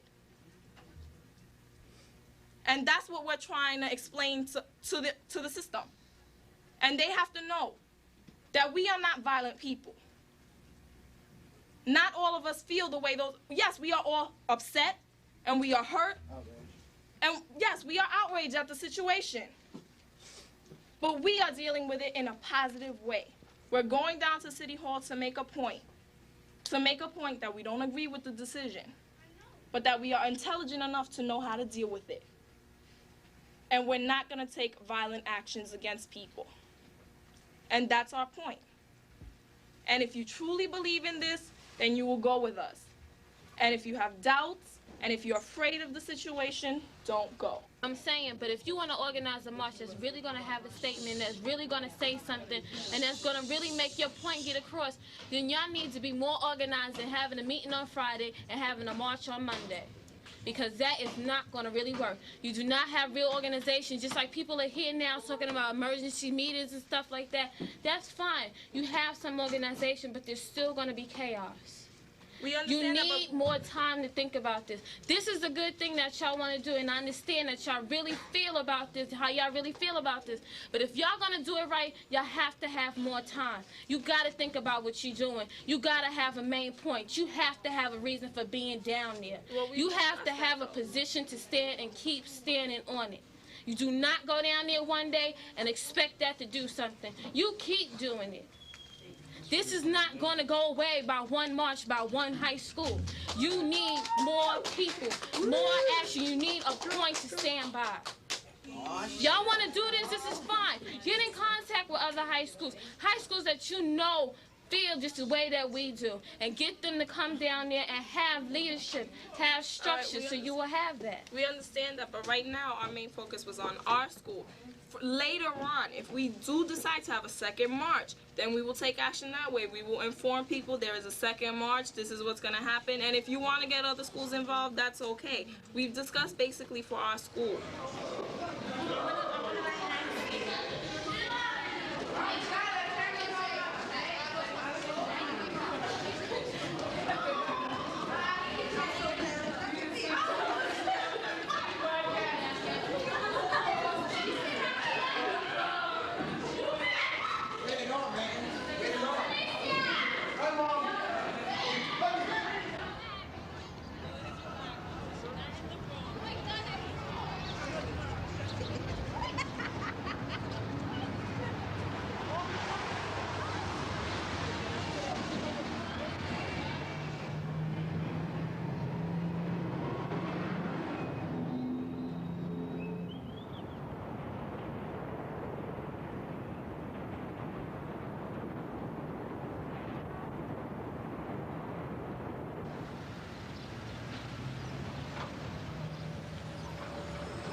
if that's what you're writing about in this paragraph here, that he was an individual and individualism was strongly encouraged in the Renaissance, Right. then say that. Then Well, what say I was that trying that's to get in this example. paragraph was not only showing like why they might have thought that, but I was trying to get like into the next paragraph by saying, well, look at some of the stuff he did. He wasn't really a Renaissance man because everything he did wasn't based on fact. It was just on, you know, theories that he had. And a Renaissance man, like, he doesn't only explore, but he has like some facts to back up what he says. Well, which he didn't really. Right. At least I don't think he did. Right. Well, see, but I think you should be clearer in each paragraph about what characteristic of the Renaissance you're talking about. And then you can give evidence. Well, how can I do that? Okay. 'Cause I have One of the ways that one of the ways that I thought you might be able to do it was first brainstorm a list of characteristics of the Renaissance. And then maybe you could write this is one way of doing it, write each paragraph corresponding with the characteristic of the Renaissance and say how Columbus met or didn't meet that characteristic. So for example, this is your introduction, okay? Then your first paragraph deals with the characteristic of questioning, because that's curiosity or questioning. That's one characteristic of the Renaissance. So you could describe that as being a characteristic and then say how Columbus, give an example of Columbus fitting that characteristic.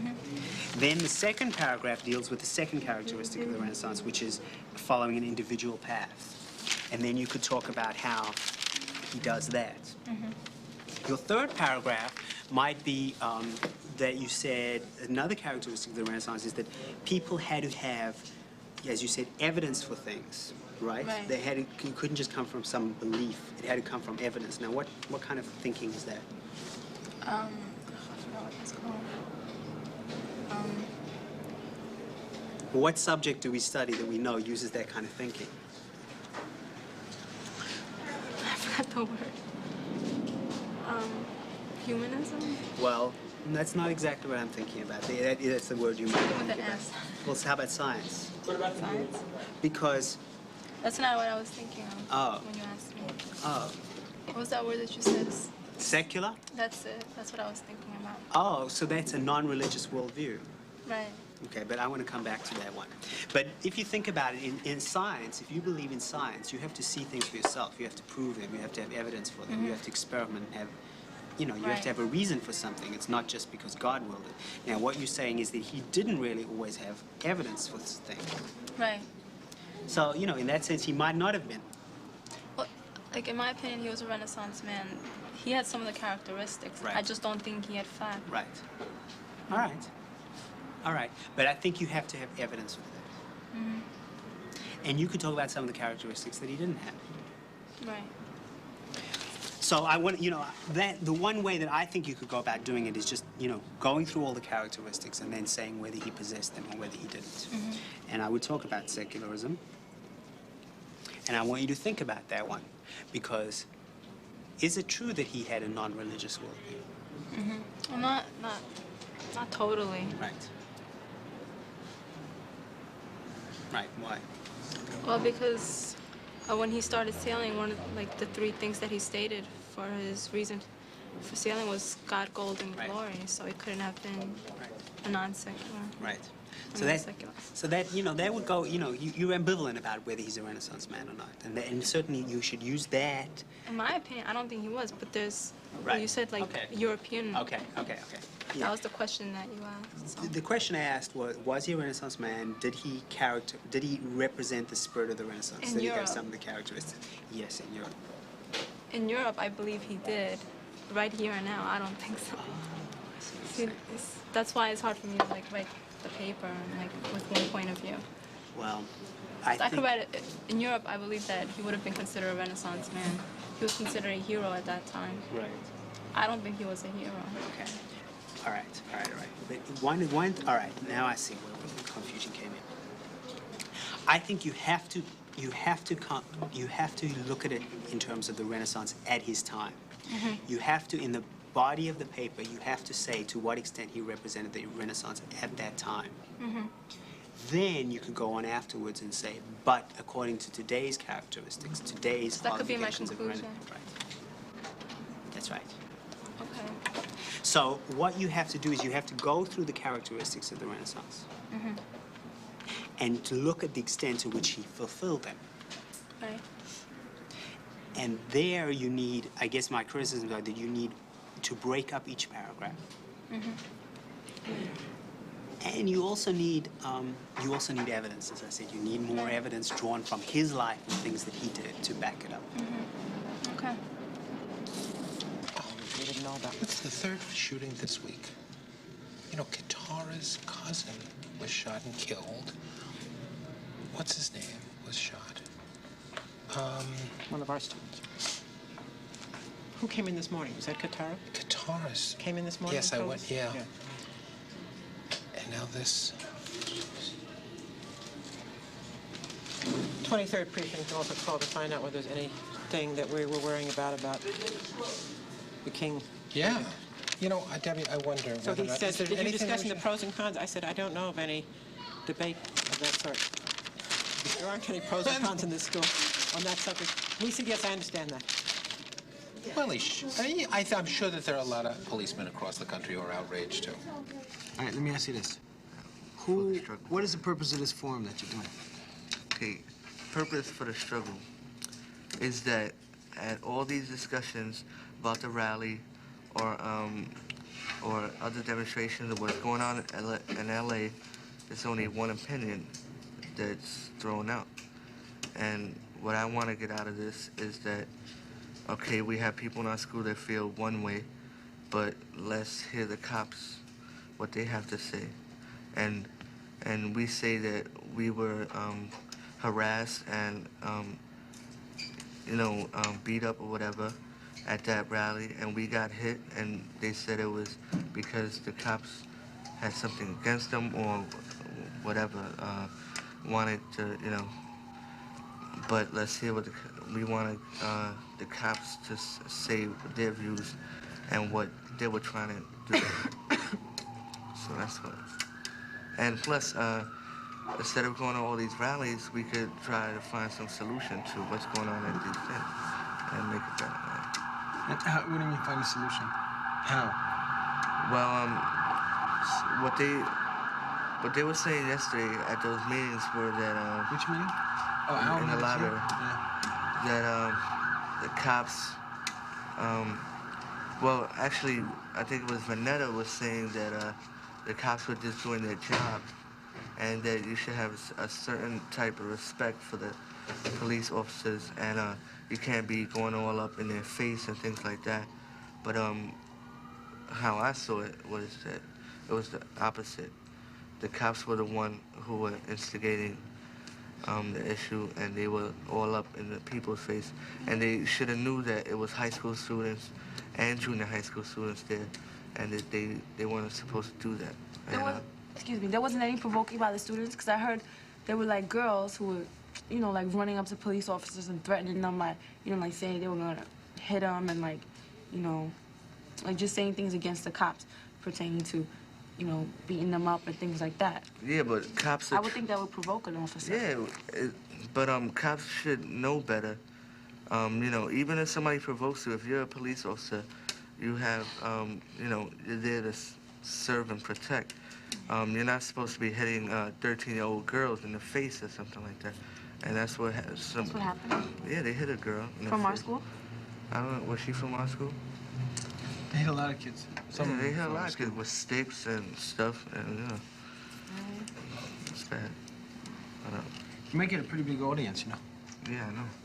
You probably have to in your Maybe the whole school. Yeah, you might. Yeah. I think it'd be good just to plan to have it in the auditorium, because this is something that everybody is interested in.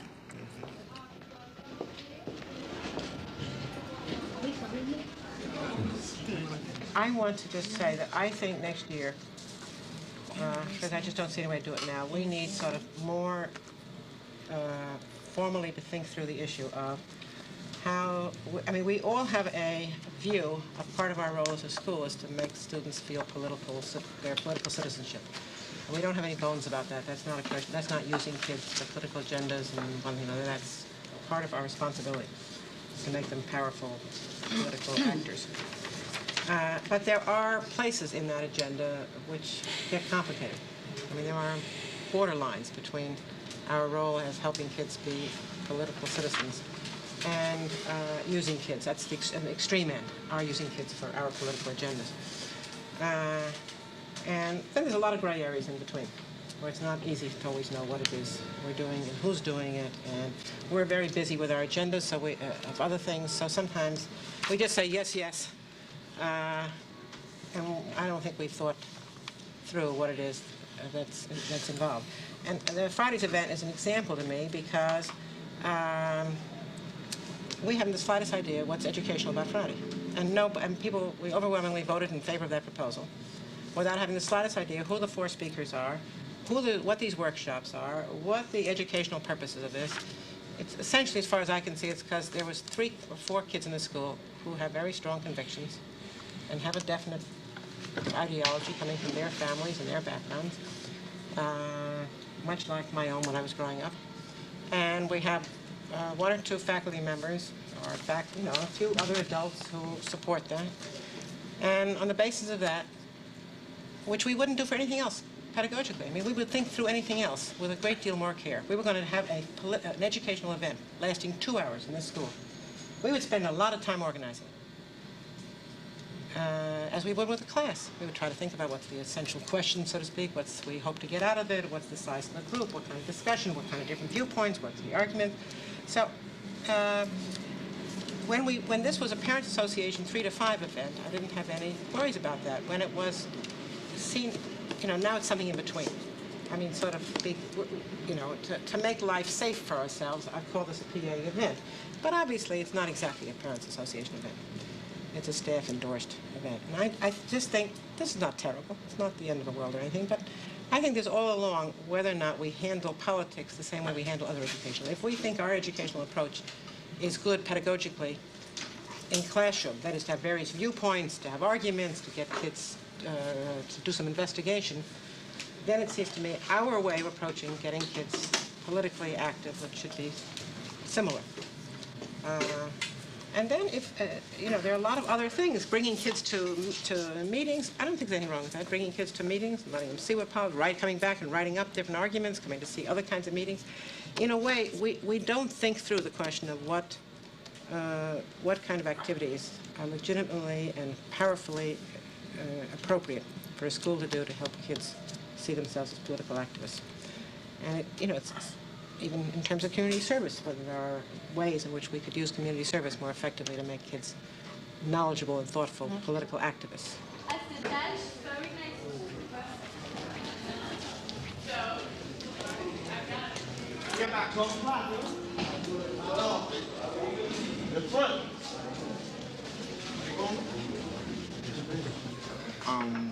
I'm Carlos, and this is Mark, and we're your mediators. Before we start this, we just want to make sure that you 2 guys want to solve this dispute. You 2 guys want to solve this? All right, before we go on, we have to agree to these 7 rules. One is you guys already agreed to solve the problem. Another is the stuff that happens here is confidential. It doesn't leave this room. It stays between us 4. We're the only ones that know. There will be no name calling during the mediation. Don't interrupt each other. Speak directly to me or Mark. Be as honest as you can so we could come to a good solution, and there'll be no physical fighting. What are your 2 names? Lev and Ethan. All right, that's the man who speaks first. So bad. Good start. Tell me what happened. We were on the stairs, and he said something stupid, so I gave him a go. And then he said, "You do that again, and I'm gonna hit you." So I did it again, and then he chased me down the stairs. And then he ran up to me, and he hit me, so I punched him in the stomach. And then I walked through the doors, and then he hit me again. And then I hit him in the head. And then he yelled out to Tom, and Tom didn't do anything. And then we went outside, and I was standing on the steps, and he grabbed my coat. And I said, "Don't touch me." He pulled me over, and then I hit him in the face. So, what you're saying is that this started inside school, and then, well, what was this, during lunchtime or something? This was when we were going to swimming. Oh, okay. So, he called you something, he called your name. No, he said something stupid. Oh, he said something stupid, and you didn't like the way he said it, so you hit him. No, Oh, like this on his neck. oh, all right, and then he hit you. Yeah, And then from there, you two guys were just hitting each other back and forth, right? yeah. All right. What happened? He said something about my mother, and so I said something back to him. And first of all, I mean, I don't like people killing me anyway, and especially if he's not my friend, and he's not my friend. So, I told him, don't do it again, or I'm gonna hit you. And he did it again, just to get me provoked. So when we got down the stairs, I pushed him, I said, stop. Right? And then Yusef, my friend, and because he did something to him, and then we were walking, and because I pushed him, he goes and he didn't push me, he punched me, and then so we were walking, and everybody was like, well, man, I would have hit him.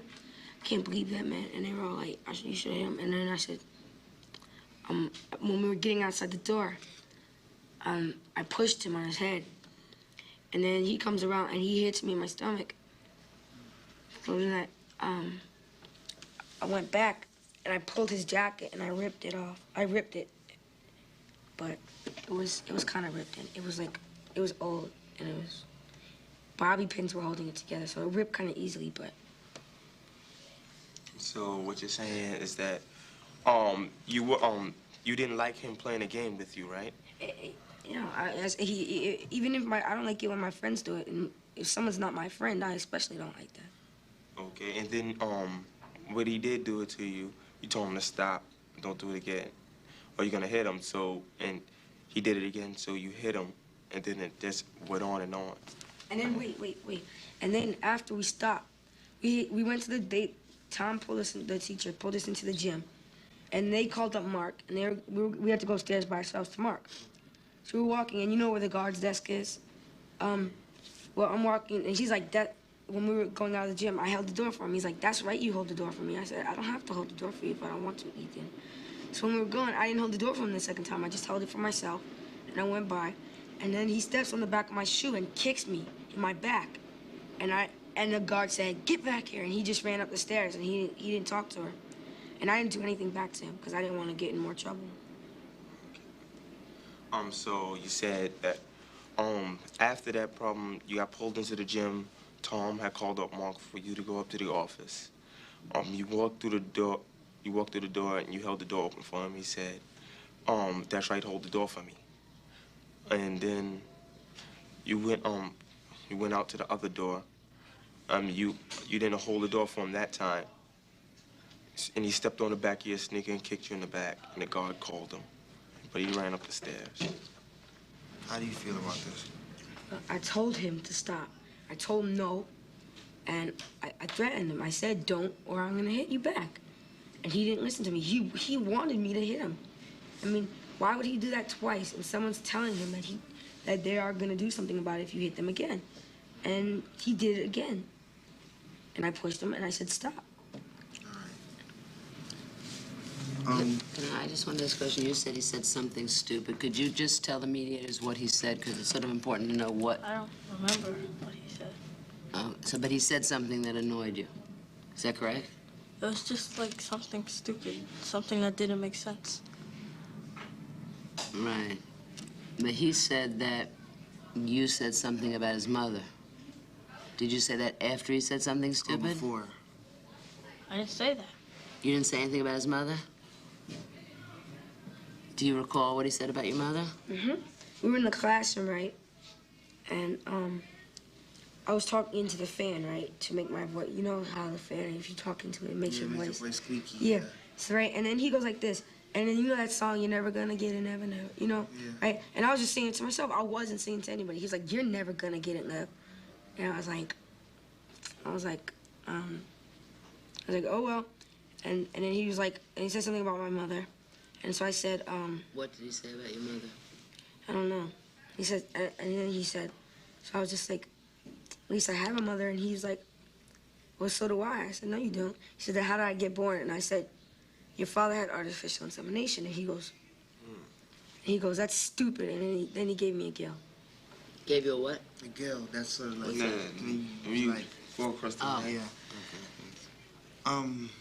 What do you think you can do? What do you think you two guys could agree to solve this problem? It's a couple things. First, you don't be with each other, and you don't have to talk to each other unless you absolutely have to, unless it's about work or something. And because we're not friends, so we don't have to talk to each other. And also, you're in the same advisory though, right? And all the same classes. And so, I mean, we're 5 hours a day next to each other, and we don't have to be friends with each other, and we just don't have to talk to each other. And also, if he says something to me or I say something to him, we ignore each other. We ignore it, and we just walked away, because that's what we had to do. Because we were trying to figure this out in my conference this morning, and my dad said, just ignore it, and that's it. And I mean, he'll look like a jerk if he's talking to nobody. I mean, he's not talking to anybody. If I'm just ignoring him and he keeps talking, and he'll look like an idiot. You agree with him? Yeah. You guys should ignore each other. And so do you notice, what did you two choose to talk about? Mothers. Mothers, right? So you pick something that's kind of a hot topic, right? That you know is going to set somebody off, both of you, correct? Yeah. So I think you have to think about what are the kinds of things you say to people and what kind of reaction people are going to have. I think the two of you need to think about those kind of things. Also, you guys have 5 hours of class together. I'm sure you guys are not going to be enemies. They're not going to be able to ignore each other. Life. I know. See, you're going to be in the same realistic. class. It's not realistic, for you guys to be enemies. Maybe it's realistic. Well, I don't know. It is. I understand what you're saying, but many people have this problem with him. I mean. But we're not here about many people. No, I'm saying, but it's not hard to avoid him. It's not. It's not hard to avoid him. But we have the other. What about you, Ethan? Because he says things that set you off, right? Yeah. So what might have been a different way to have handled it? Let's still go back to what happened and see what might have been a different way to have handled it. Just to have left them alone. Do you think you would have been able to do something like that? Yeah. And what might have been a different way to have handled it if he said something to you? I'd ignored it, or when he gave me the gill, I could have just went upstairs and told Judy or something, because she told me to tell. But when I tell Judy or something, or when I tell Paul, they're like, I get in trouble. And I mean, that happens. I'll go up and I'll tell Paul, and then it'll be like, not so much Judy, but Paul. When I told him before, because Ruben, remember the thing with Ruben? Yeah. He was just like, Paul was fine, and then Debbie came over, and Debbie was like, well, I think it's your fault. I see you in here a lot, and I think it's your fault. And I got in trouble, and I couldn't go to recess that day because I told that someone was threatening me. That doesn't make sense for them to have done that to him. So why am I going to tell people? Why am I going to tell an adult now when I just get in trouble for telling? And then Paul said today that it was going to be, that it's like adults sometimes feel that when I that I tell too much, or like, if I'm always crying, never cry wolf. But that's not, and that, no, I'm always crying wolf. That adults see that, but how do I know if it's not real or real? Like, Ruben was just kidding, but I didn't know. Right, I remember that time, but that worked out. That's been fine with Ruben, right?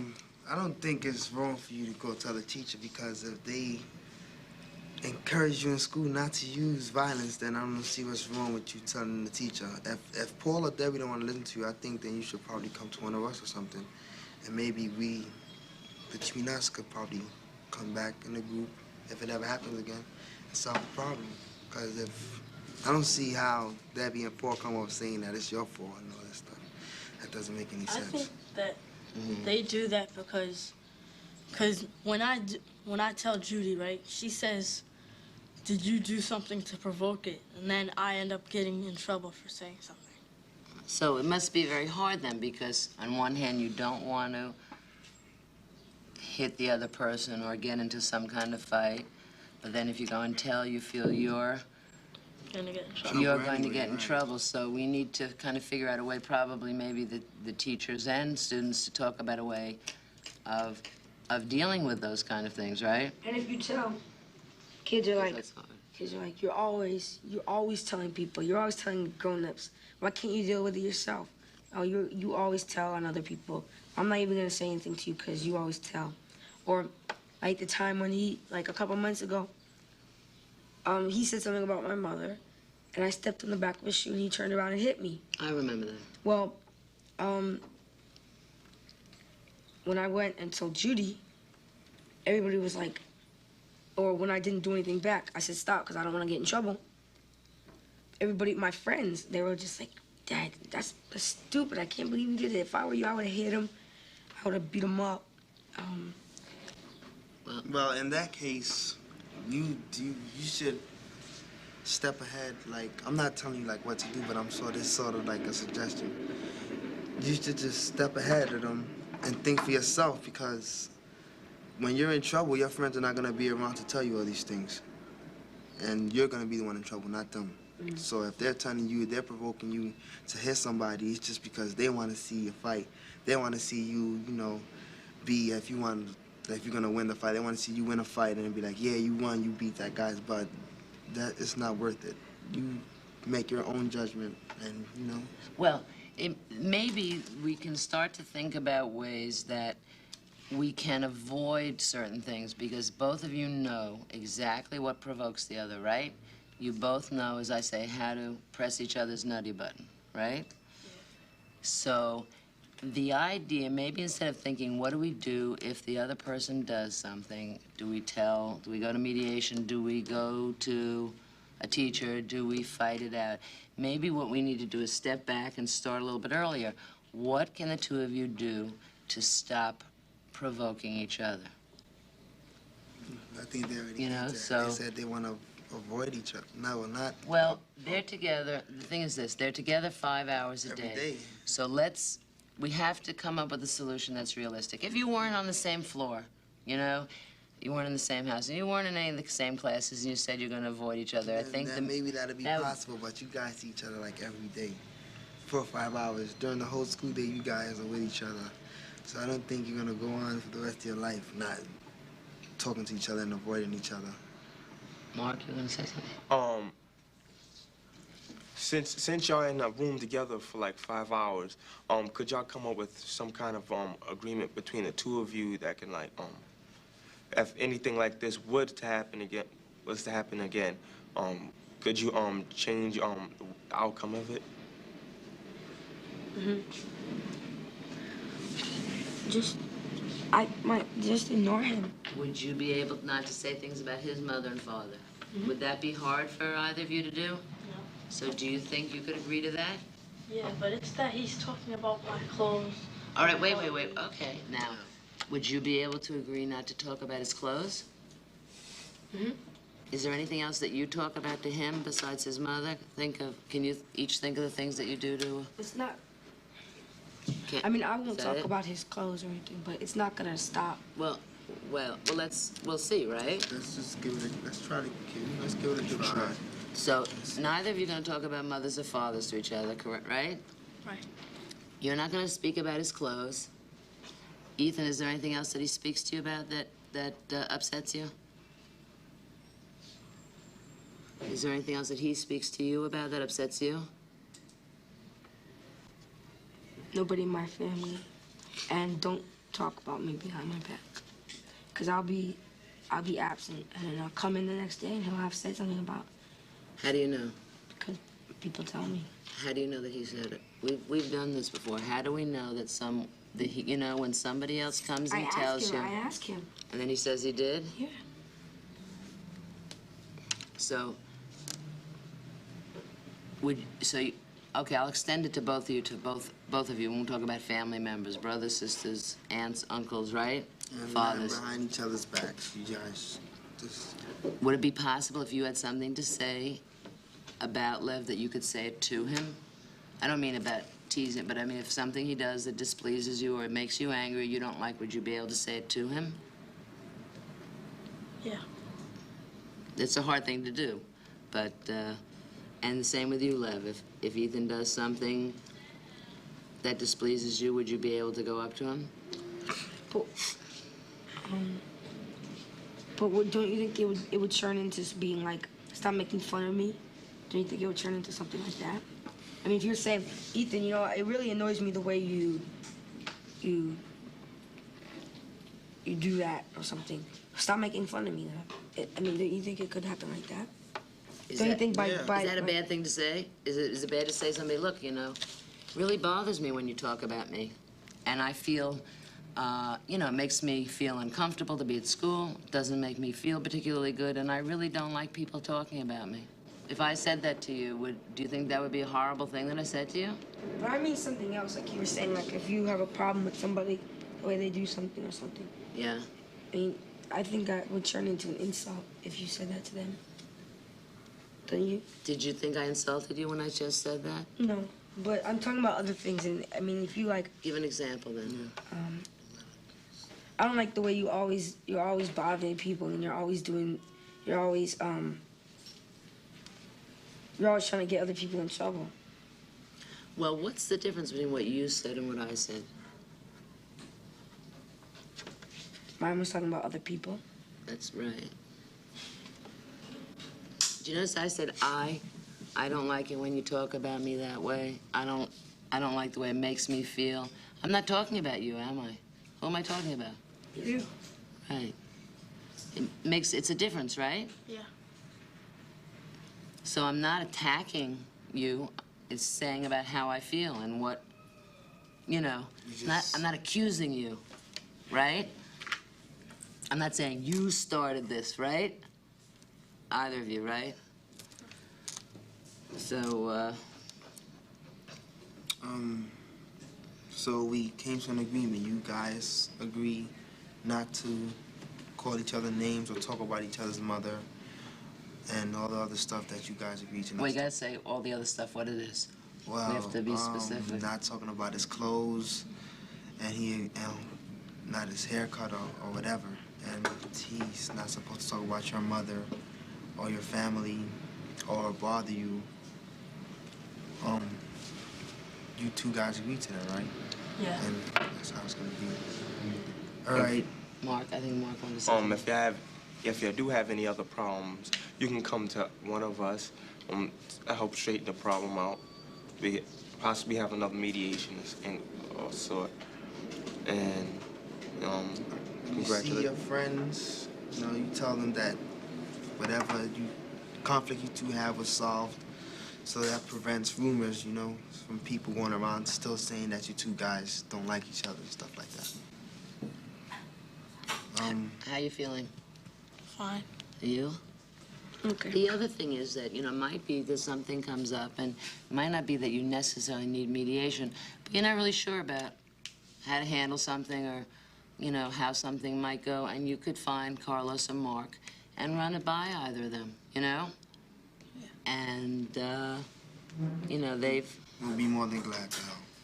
Right, and it won't be about, you know, fault or tattling or whatever. They'll just be happy to talk to you about the situation.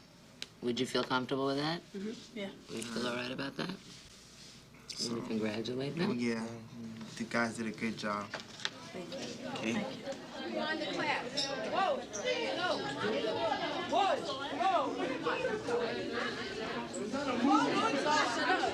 push me into the wrong group. Sorry, Jessica.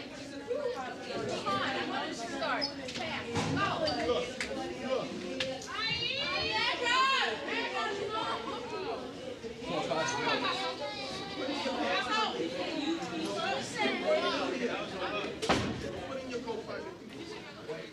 She should be reading a book a week.